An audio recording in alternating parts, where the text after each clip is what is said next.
War. War never changes. Some kind of war junkie? Gentlemen, you can't fight in here. This is the war room.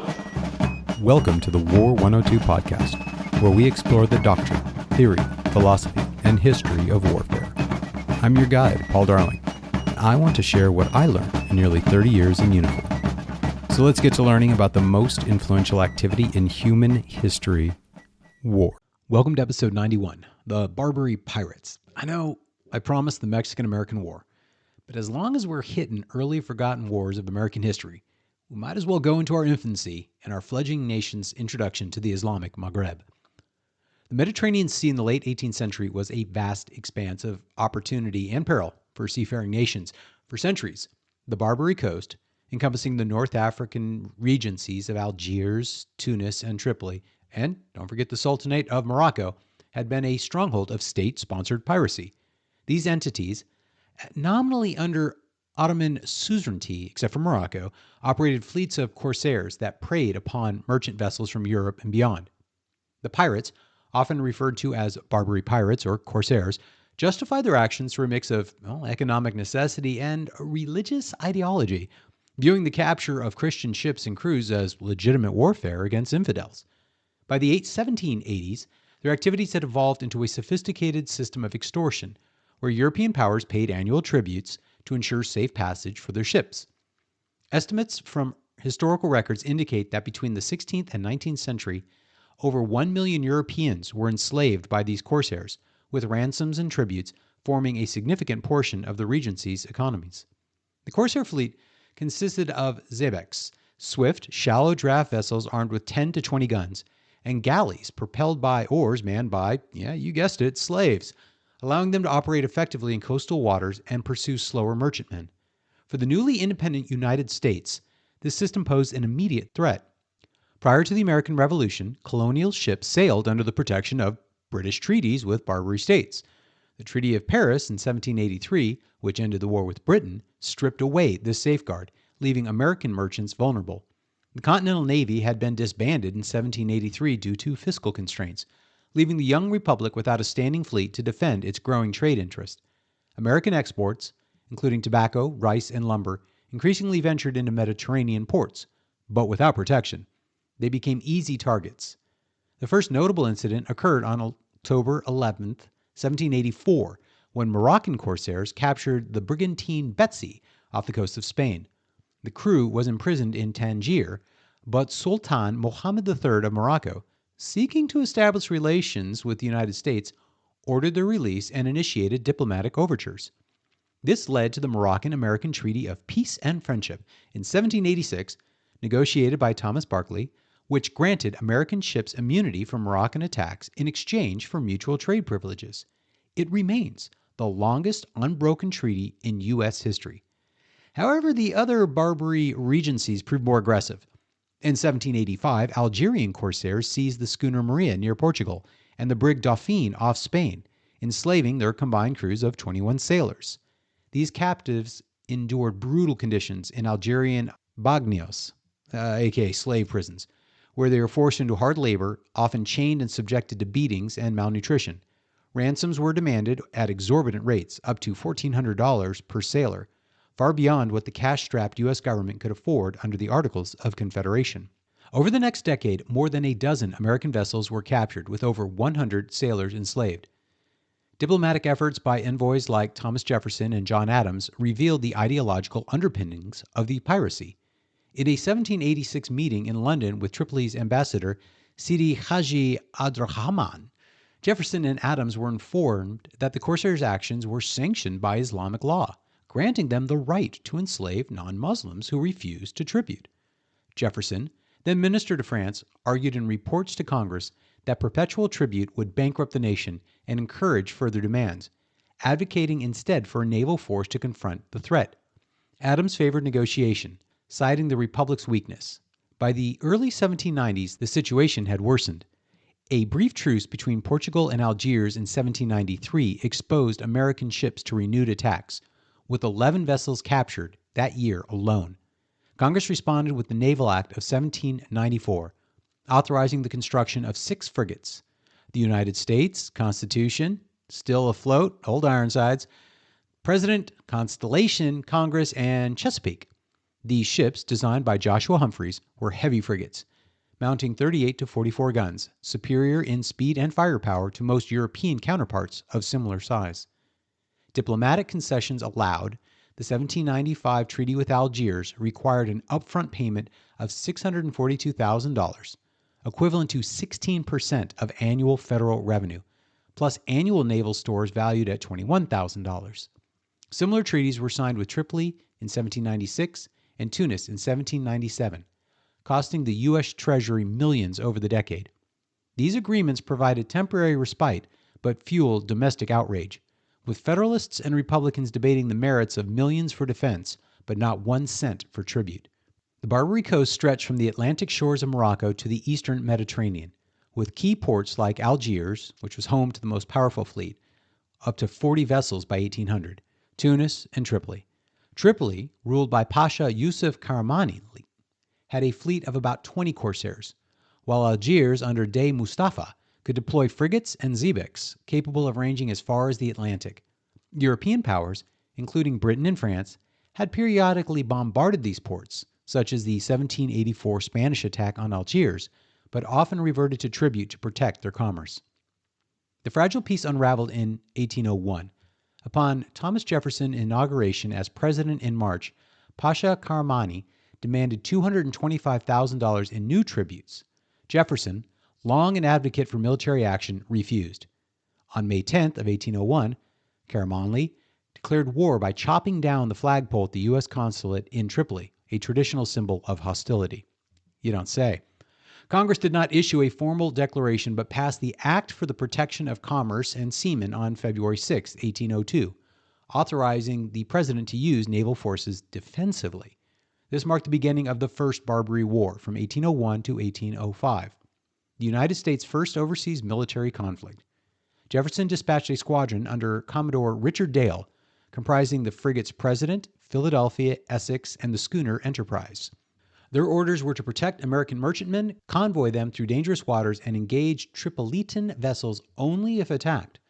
The military squadron arrived in Gibraltar in July of 1801 and established a blockade of Tripoli's harbor. Though hampered by shallow waters and Tripolitan gunboats, the war's first engagement occurred on August 1, 1801, when Lieutenant Andrew Sterrett's Enterprise encountered the 14-gun Tripolitan Policaire Tripoli, commanded by Ras Mahmud Ruz. Disguised as a merchantman, Enterprise lured the Corsair into range before unleashing a devastating broadside. The 3-hour battle saw Enterprise's superior gunnery dismantle the enemy's rigging and hull.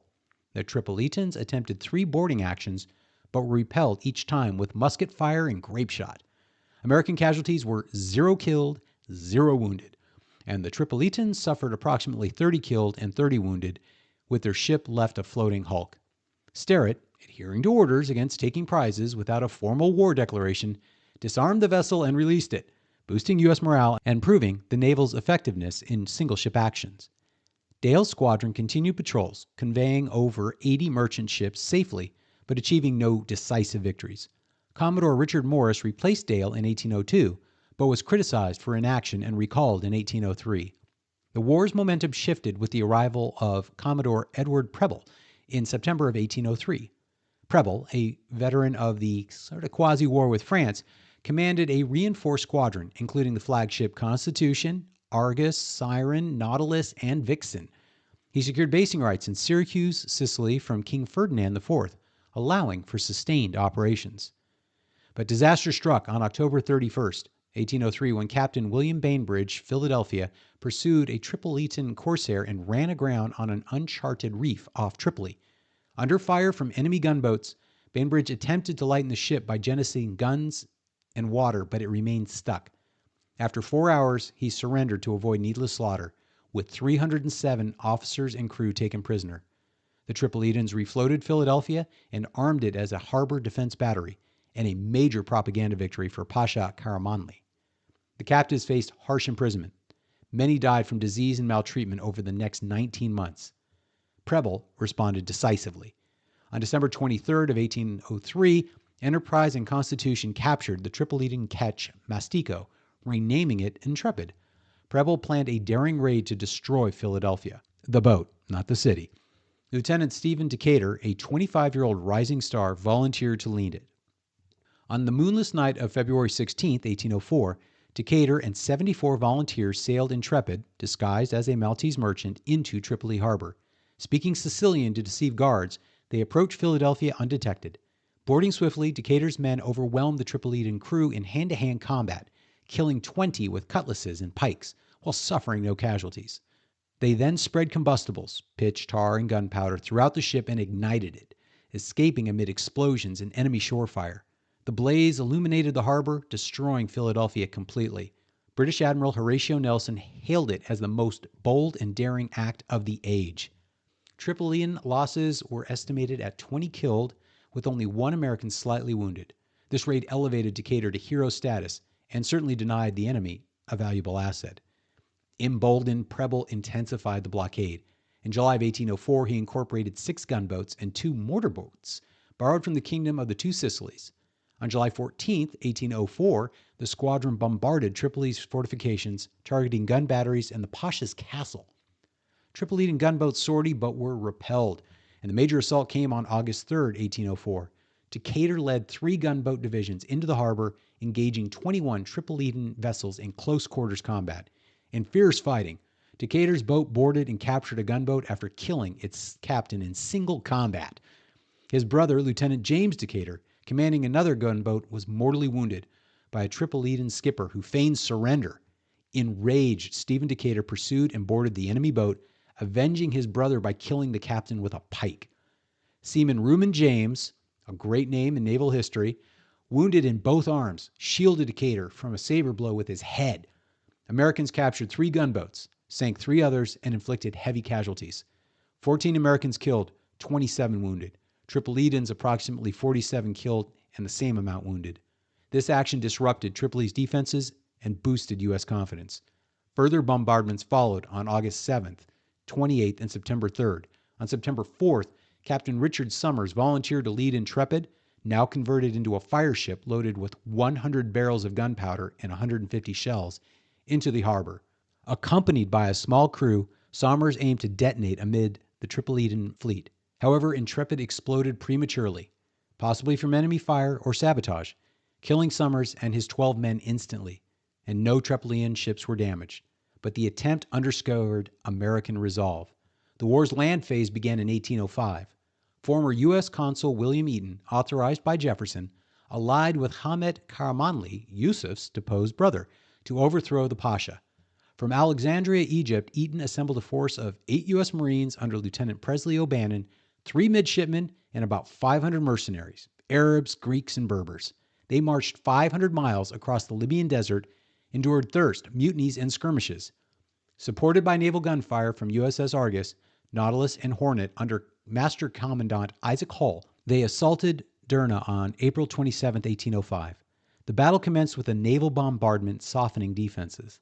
O'Bannon's Marines and mercenaries charged the city's batteries, scaling walls in hand-to-hand fighting. After 2 hours, Derna fell, with the U.S. flag raised over foreign soil for the first time in combat. Casualties? 2 Marines killed, 3 wounded. Tripolitan losses around 800 killed or wounded. Eaton held Derna against counterattacks until June, but plans to advance on Tripoli were halted by diplomacy. The military pressure forced negotiations. Tobias Lear, the U.S. Consul General, signed the Treaty of Peace and Amity on June 4, 1805, aboard USS Constitution. Terms included release of 297 American prisoners for $60,000 ransom, but no annual tribute, a prisoner exchange, and U.S. withdrawal. Eaton criticized the abandonment of Hamid, but the treaty ended the war. Total U.S. casualties, about 35 killed in action, and financial costs exceeding $3 million. The conflict forged the U.S. Navy and Marines and inspired the Marine hymns line "To the Shores of Tripoli." The interwar period saw sporadic incidents. Treaties with Tunis and Algiers held uneasily, but during the War of 1812, Britain encouraged Barbary attacks. Algiers declared war in 1812, capturing the brig Edwin and enslaving its crew. Distracted by the British conflict, the U.S. could not respond immediately. With the Treaty of Ghent signed on December 24, 1814, President James Madison turned attention southward. Congress authorized force against Algiers on March 3, 1815. Now Commodore Stephen Decatur, hero of the First War, led a 10-ship squadron with frigates Gruyere, Macedonian, Constellation, Ontario, Epervier, Flambeau, Spark, Spitfire, Torch, Enterprise. Departing New York on May 20th, 1815, they reached the Mediterranean in June. The Second Barbary War was swift and decisive. On June 17th, off Cape Gata, Spain, Decatur's forces engaged the Algerian flagship Mashuda, commanded by Rouaz Hamadou, Algiers' most feared admiral. Gruyere and Constellation bombarded Mashuda, killing Hamadou and forcing surrender after a 25-minute battle. Algerian casualties were 23 killed, numerous wounded, with the Americans having 4 killed and 10 wounded. 2 days later, off Cape Palos, the squadron captured the 22-gun brig Estidio after a brief chase and exchange of fire with no American losses. These victories shattered Algerian morale. Decatur anchored off Algiers on June 28th, demanding negotiations. De Omar Aga, facing a blockade and the loss of his fleet, signed a treaty aboard Gruyere on July 3, 1815. Terms: no future tribute, release of 10 American prisoners in exchange for 486 Algerians, $10,000 indemnity for seized U.S. property, and full shipping rights. Decatur then sailed to Tunis and Tripoli, securing similar treaties and reparations for the War of 1812 seizures. The war lasted mere weeks, with total U.S. casualties under 20. It marked the end of Barbary extortion against the United States. When Algiers attempted to renege in 1816, an Anglo-Dutch fleet under Lord Exmouth bombarded the city on August 27th, destroying its navy and freeing over 1,000 slaves, reinforcing the U.S. treaties. By 1820, U.S.-Barbary relations had stabilized. Periodic naval patrols ensured compliance with no further incidents occurred. The conflicts from 1780 to 1820 demonstrated that military resolve could replace tribute, establishing precedents for American power projection.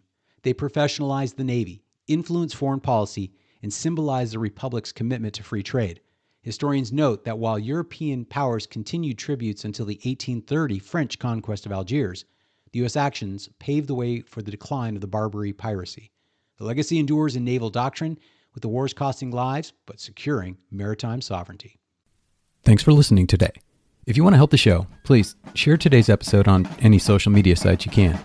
Check out the War 102 Buzzsprout website for more information and to send me a message. And, of course, my thanks to the subscribers who help keep the show going. Hope you all join me next week. See you soon.